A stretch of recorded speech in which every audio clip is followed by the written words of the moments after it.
Ito na! Laki oh. Malapad. Ito ang lambot. Ang sarap. Mangga. Chewy siya dito sa part na merong ang tawag dyan? Yung balahibo ng mangga. Ayun siya.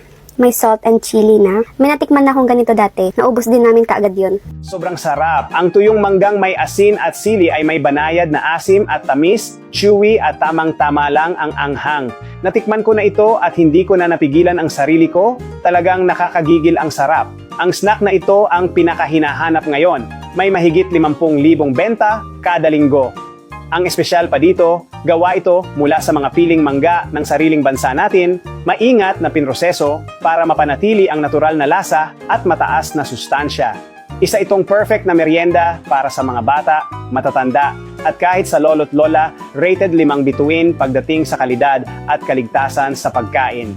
Promo, ngayon, 50% discount, buy 5, get 5. Free shipping para sa unang 199 na customers ngayong araw.